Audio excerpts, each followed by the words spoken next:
بسم اللہ الرحمن الرحیم۔ جیسا کہ آج آپ لوگوں کے لیے میں لوح قرآنی کا وظیفہ لے کے حاضر ہوا ہوں، تو آپ کو ہمارے ویڈیو میں بنے رہیں۔ انشاءاللہ اس وظیفہ سے آپ کو بہت فائدہ ہوگا۔ اس وظیفے کا فائدہ اور خاصیت یہ ہے کہ یہ آپ وظیفہ جس مقصد کے لیے آپ کریں گے انشاءاللہ اس میں کامیابی ملے گی، کیونکہ یہ قرآن کے چھوٹی چھوٹی آیتیں ہیں۔ اس کا یہ وظیفہ ہے لوح قرآنی۔ تو ناظرین چلیے، السلام علیکم ورحمۃ اللہ وبرکاتہ۔ ویڈیو کو شروع کرتے ہیں۔ یہ لوح قرآنی کے بہت سارے فائدے ہیں، تو میں اس میں آپ کو کچھ فائدوں کا میں ترتیب بتا دوں، طریقہ بتا دوں کہ آپ کیسے اس وظیفہ کو استعمال کریں گے۔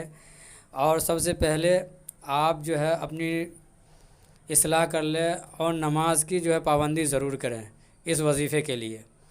تو چلیے اس کا فائدہ میں بتا دوں۔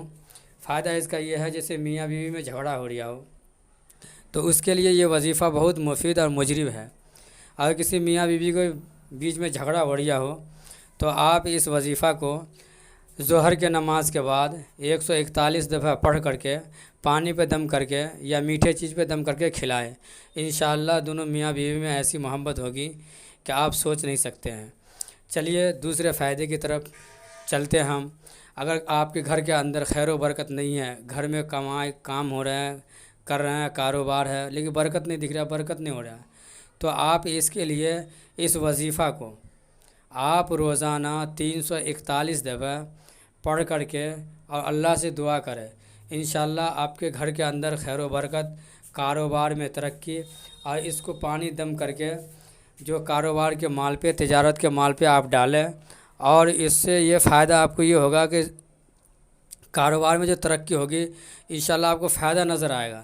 لیکن اس وظیفے کو کاروبار کے لیے، گھر میں خیر و برکت کے لیے فجر کے نماز کے بعد، فجر کی نماز پڑھ کر کے آپ اسی وقت اس وظیفے کو 341 دفعہ پڑھ کر کے اور پانی پہ دم کر کے تجارت کے مال پہ بھی پانی چھڑک دیں، اور گھر کے اندر دیوار پہ بھی، اور گھر میں سب کو پلائیں، تو انشاءاللہ اس وظیفے سے آپ کو بہت بڑا فائدہ ہوگا۔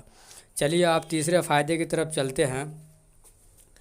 اگر کسی کے گھر میں جیسے بچے ہو، بڑے ہو، اگر بار بار طبیعت خراب ہو رہا ہو، بیمار رہتا ہو، دوا اثر نہیں کرتی اور دوا نہ لگتی ہو، تو آپ جو ہے اس لوح قرآنی کو پانی پہ دم کر کے روزانہ کسی بھی ٹائم 11 دفعہ لوح قرآنی کو پڑھیں، اور پڑھنے کے بعد اس کو جو ہے پانی پہ دم کر کے 11 دفعہ پڑھیں، آگے پیچھے درود شریف 3 بار لگا لیں، اور اس مریض کو پانی پلائیں۔ انشاءاللہ بہت جلد شفا یاب ہوگا۔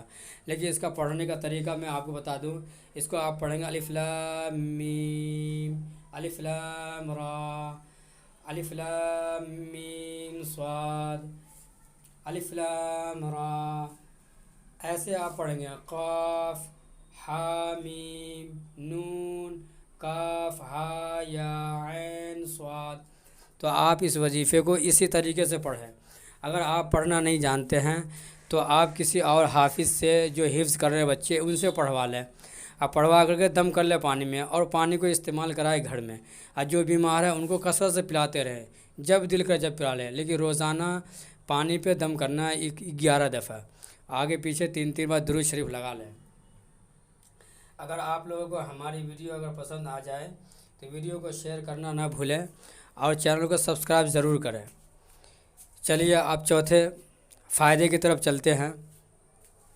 اور کوئی رشتہ دار آپ سے روٹھے ہوئے ہیں، آپ کے یہاں آنا جانا بند ہے، یا کوئی اڑوس پڑوس میں کوئی ایسے ہیں مزاج کے، تو ان کے لیے، یا کوئی اگر زیادہ غصے والا ہو تو ان کو بھی اس کو روزانہ 21 دفعہ پانی پہ پڑھ کر کے دم کر کے اور ان کو پلائے۔ انشاءاللہ اس کا غصہ ختم ہو جائے گا، اس کا غصہ جاتا رہے گا، ایک دم دماغ ان کا نارمل ہو جائے گا، اور آپ سے بات چیت بھی کریں گے، اور انشاءاللہ اس وظیفے سے ایسا فائدہ ہوگا کہ آپ سوچ نہیں سکتے ہیں۔ یہ آزمایا ہوا وظیفہ ہے، قرآن کی آیت ہے، لیکن دوستو یہ عورت بھی کر سکتی ہے اور مرد بھی کر سکتے ہیں۔ اس کے لیے کوئی حرج نہیں ہے کہ عورتیں ہی کریں یا مرد کریں، دونوں میں سے کوئی بھی کر سکتے ہیں، یہ اپنے گھر والوں کے لیے یا رشتہ داروں کے لیے یا بچوں کے لیے کوئی بھی کر سکتے ہیں اس وظیفہ کو۔ تو آپ لوگ اس وظیفے کو ضرور استعمال کریں، ضرور عمل میں لائیں۔ اگر آپ لوگوں کو ہماری ویڈیو پسند آ جائے تو ویڈیو کو شیئر کر دیں اور چینل کو سبسکرائب کریں۔ نیکسٹ ویڈیو کا انتظار کریں، انشاءاللہ پھر میں آپ لوگوں کے لیے اسی طرح کا وظیفہ لاتے رہیں گے، اور ہمارے چینل پہ بنے رہیں۔ چلیے، خدا حافظ، اللہ حافظ۔